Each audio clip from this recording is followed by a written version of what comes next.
Welcome to the Pragmatic American Podcast. Freedom requires safety. A free society without safe communities is like a luxury car without brakes. Impressive on paper, catastrophic in practice. Freedom doesn't mean much if people are afraid to go outside.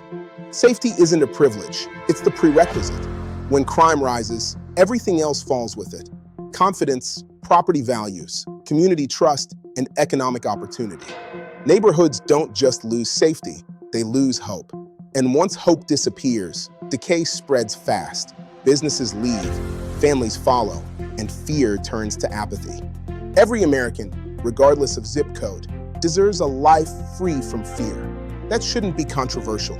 It should be the expectation. This isn't about politics, it's Civilization 101. Safety doesn't belong to the left, right, or center. It belongs to anyone who wants to make it home in one piece. You cannot rebuild trust in government, fix education, or grow an economy when people are dodging bullets on their commute. For too long, leaders have treated crime like a mild seasonal allergy. Unfortunate, annoying, but apparently acceptable. There is no acceptable level of getting mugged on a Tuesday. There's no comfort in being told crime is within historical norms when all you hear is the sound of sirens. Statistics don't stop bullets, and spreadsheets don't escort grandma to her car. When officials respond to lawlessness with press releases, task forces, and carefully worded condolences, they're not governing, they're surrendering. Shrugging at chaos sends a clear message. Predators adapt faster than policy, and the public is on its own. Americans are done accepting, oops, crime happens as a governing philosophy. In a serious society, the bare minimum is not abstract. It's being able to walk to your car, send your kids to school, and operate a business without fear. A nation that normalizes fear forfeits the social contract.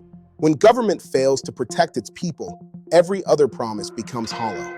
Calling for public safety is not code for a police state, it's common sense. Law enforcement isn't ideology, it's maintenance. Just like roads, power lines, and water systems, public safety requires constant upkeep. Ignore it long enough and it doesn't decline gracefully. It fails catastrophically. Good policing isn't oppression, it's the invisible work that allows normal life to exist. Justice and order are not rivals, they're partners. Justice without order collapses into chaos. Order without justice collapses into abuse. We insist on both. What we don't need are ideological shouting matches or symbolic gestures engineered for social media. We don't need policies that sound impressive in Washington but fail on sidewalk. We need results, tangible outcomes people can feel in their daily lives. Results are boring, and that's the point. Parks where laughter drowns out sirens. Schools that don't need metal detectors. Businesses that don't have bulletproof glass or bars on the windows. Law enforcement, done right, doesn't loom over society. It recedes into the background. You don't notice it because it's working. That isn't authoritarianism. That's civilization doing what it's supposed to do. Creating real safety requires a national standard for policing rooted in skill, discipline, and control, with an uncompromising commitment to serve the public. Politics should never enter the equation. The pragmatic American believes policing should be high skill, high standards, and high trust, because public safety isn't an arena for experimentation or performance art. You don't fix a broken system by lowering expectations.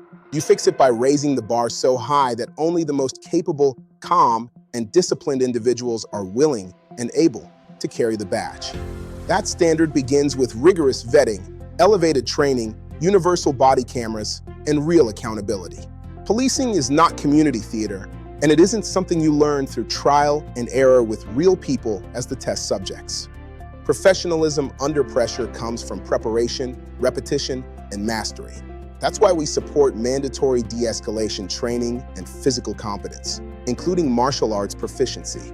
An officer who is confident in control is far less likely to panic, overreact, or reach for a weapon when a situation gets tense. Technique beats temper every time. A police officer who can restrain without escalating protects everyone involved, the public, the suspect, and themselves. Calm strength reduces force. Skill prevents tragedy. And yes, compensation matters. If we want disciplined, patient, and capable officers, We have to treat policing like the high-risk profession it is, not like a budget line item we underfund and then criticize when things go wrong. High standards require serious investment, but the return is undeniable. Safer streets, fewer catastrophic mistakes, and trust that's earned through competence, not demanded through authority. If we want safe streets instead of endless arguments about them, we need policing built on standards, skill, and accountability. Solution number 1, national baseline standards for policing. Establish clear, enforceable national minimum standards for hiring, training, certification, and conduct. These are not federal micromanagement rules, but professional baselines, the same way pilots, doctors, and engineers are licensed. Policing should not vary wildly in quality depending on zip code. Solution number 2, rigorous vetting before the badge. Require comprehensive psychological screening, background checks, and judgment-based evaluations before officers are sworn in. The goal is prevention, not reaction. Keeping the wrong people out is far more effective than managing scandals after the fact. Solution number 3, training that prioritizes control over confrontation. Shift training emphasis toward de-escalation, decision-making under stress, and non-lethal restraint. Require extended scenario-based training that reflects real-world encounters, not classroom theory. Officers confident in control are less likely to panic, escalate, or make irreversible mistakes. Solution number 4, physical mastery as a safety tool. Mandate ongoing physical competency standards, including grappling and restraint training such as jiu-jitsu or equivalent. Skill reduces fear. Fear causes overreaction.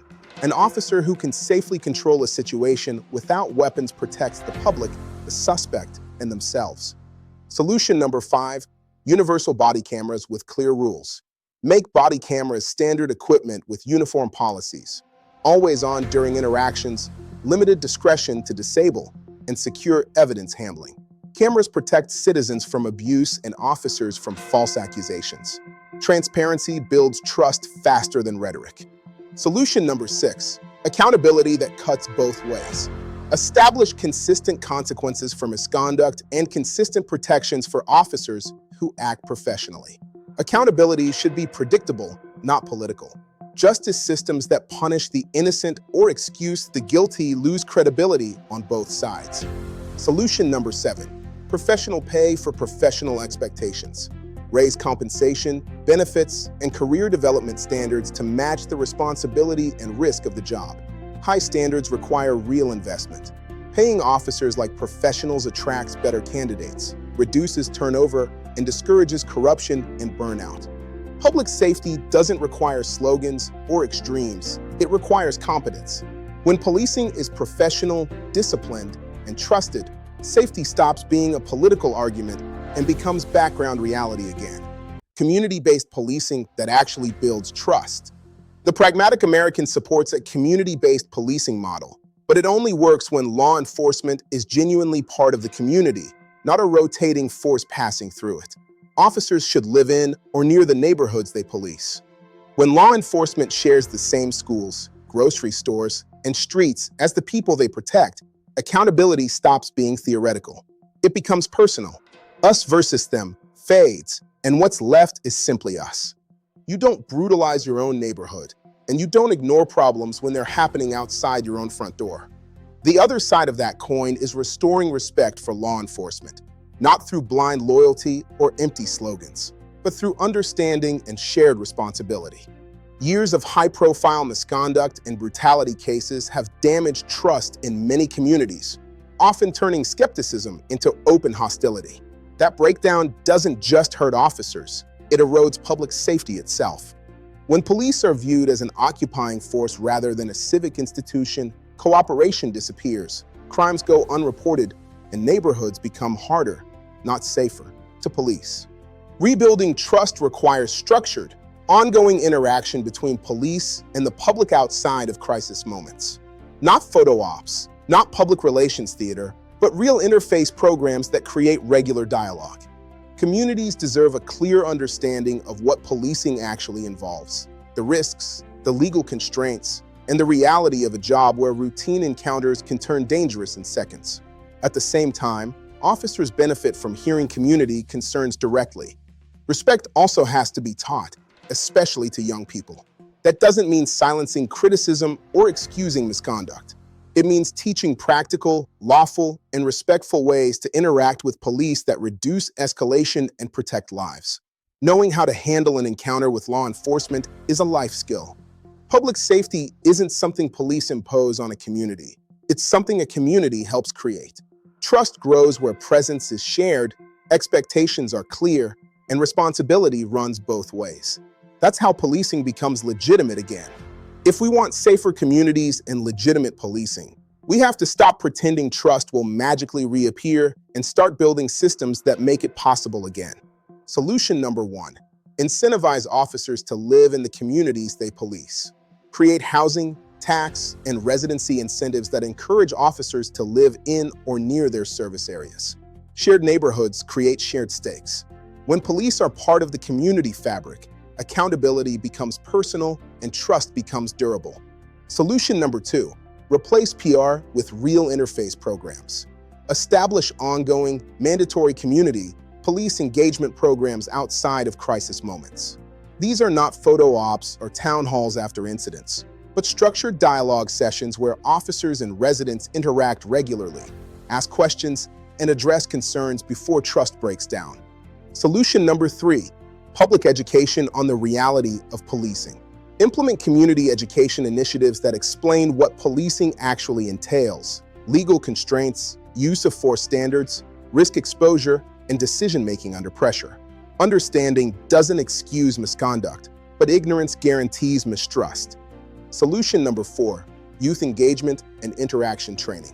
Introduce age-appropriate education programs that teach young people how to interact with law enforcement safely, lawfully, and respectfully. This isn't about obedience. It's about reducing escalation and preventing tragic misunderstandings. Knowing how encounters work protects lives. Solution number 5, shared responsibility for public safety. Reframe policing as a cooperative civic function rather than an occupying force. Encourage community participation through neighborhood safety councils, local reporting partnerships, and joint problem-solving initiatives. Public safety works best when communities are contributors, not spectators. Solution number 6, transparency. Ensure misconduct investigations are transparent, timely, and standardized. Trust is not rebuilt by pretending failures didn't happen, but by proving they are addressed consistently. Accountability strengthens legitimacy when it is predictable, not political. Trust doesn't return through talking points. It returns through proximity, transparency, and shared responsibility. When police are rooted in the communities they serve and citizens understand both their rights and their role, safety stops being adversarial and starts being cooperative again. That's how authority becomes legitimate, respect becomes mutual, and public safety becomes something people feel, not something they argue about. Consequences for predators, compassion for the broken. Policing reform alone isn't enough. Law and order don't end at the arrest. They require follow-through from the entire justice system. A society that catches criminals but refuses to impose consequences isn't compassionate. It's negligent. Real public safety demands that we decisively dismantle cartels, trafficking rings, and organized criminal networks that exploit porous borders, flood communities with drugs, and treat the justice system like a procedural speed bump. These groups are not victims of circumstance. They are predators by choice, and the response to predation must be swift, certain, and severe. No revolving doors, no plea deal theater, no safe havens disguised as bureaucracy. At the same time, seriousness requires moral clarity. Addiction is not the same as predation. The dealer chooses to poison communities. The addict is often already poisoned, trapped by dependency, trauma, or untreated mental illness. Treating addiction solely as a criminal issue guarantees repeat offenses and broken lives. Treating it as a public health issue, through rehabilitation, mental health care, and structured recovery, is not softness, it's prevention. Every person pulled out of addiction is one less customer for the cartel, one less repeat offender, and one more human being restored to a productive life. Compassion and accountability are not opposites. They are complementary tools. You can crush criminal enterprises and still save lives. You can be relentless toward those who profit from chaos while extending help to those crushed by it. That balance isn't ideological, it's practical. A system that punishes predators, rehabilitates the broken, and protects the innocent doesn't just reduce crime, it restores trust. And trust is the foundation of any society that intends to endure. Public safety only works when the system can tell the difference between those who prey on society and those who are trapped inside it. A serious justice strategy does both, unapologetically. Solution number 1. Zero tolerance enforcement for organized crime and cartels. Designate transnational cartels, trafficking networks, and organized criminal enterprises as top-tier national security threats. Prioritize aggressive prosecution, asset seizure, expedited extradition, and long sentences for leadership figures. If you profit from addiction, human trafficking, or violence, the consequences should be immediate, predictable, and devastating. Solution number 2. End the revolving door for violent and repeat offenders. Eliminate policies that allow habitual violent criminals to cycle endlessly through arrest, release, and reoffense. Bail, parole, and plea structures must reflect risk, not ideology. A justice system that repeatedly releases known predators is not merciful, it is reckless. Solution number 3. Expand mandatory treatment and rehabilitation pathways. Fund and expand court-supervised rehabilitation, mental health treatment, and addiction recovery programs as alternatives to incarceration for nonviolent offenders. Treatment must be structured, monitored, and outcome-driven, not symbolic or optional. Solution number 4. Integrate mental health services into public safety strategy. Treat untreated mental illness as a public safety failure, not a moral flaw. Embed mental health professionals into courts, jails, and post-release systems to reduce relapse, recidivism, and emergency response cycles. Solution number 5. Disrupt demand by rebuilding lives, not just arrest numbers. Every recovered addict is one less customer for cartels. Recovery programs should include job training, housing stabilization, and reintegration support, because people who have something to lose are far less likely to return to crime. Solution number 6. Measure success by outcomes, not optics. Shift federal and state metrics away from arrest totals and toward reductions in overdose deaths, violent crime, repeat offenses, and cartel activity. Results matter more than press conferences. A justice system without consequences invites predators. A justice system without compassion guarantees failure. The pragmatic American refuses both extremes. We should protect the innocent by crushing those who profit from chaos. And we can reduce crime long-term by pulling people out of addiction before it turns into another statistic. That balance isn't ideological. It's how serious countries keep their communities intact, their streets safe, and their future stable. Justice must be firm, swift, and fair. Violent offenders cycling endlessly through the system is not mercy, it's malpractice. A society has a moral duty to protect the innocent first, not gamble their safety on theories that ignore human behavior. When the same individuals commit violent crimes again and again, the failure isn't abstract or academic, it's measured in victims, funerals, and neighborhoods that learn fear as a daily routine. Justice that is delayed, diluted, or selectively applied stops being justice at all. It becomes negligence dressed up as compassion. A serious system must be consistent, timely, and blind to politics. The law should function like gravity, impartial, predictable, and unavoidable. When consequences are certain, behavior changes. When they aren't, fear fills the vacuum. Communities don't lose trust because enforcement exists. They lose it when enforcement is arbitrary, absent, or replaced by excuses. Once justice collapses, people stop believing the system will protect them. The pragmatic American believes in a simple truth. Safety is freedom's first commandment. You can't preach liberty to people who are afraid to leave their homes, send their kids to school, or open a business after dark. Rights mean very little when fear dictates daily life. Freedom isn't theoretical. It's felt, and it's felt most clearly when safety is the norm rather than the exception. We envision a country where law enforcement is professional, trained, and disciplined. Trusted because it is competent, not because it demands loyalty. Where communities are empowered partners in safety, not spectators to chaos. Where cartels fear extradition, traffickers fear real sentences, and violent offenders understand that consequences are not optional. At the same time, those trapped by addiction or mental illness are met with treatment, structure, and a real path back to stability. Compassion for the broken, consequences for the dangerous. That balance isn't ideological, partisan, or radical. It's common sense with a badge. And it's the foundation of any society that expects its people to live freely, confidently, and without fear. This podcast is derived from the upcoming book, The Pragmatic American. Special thanks to HeyGen AI and OpenArt AI. Thank you for watching. Please like and subscribe.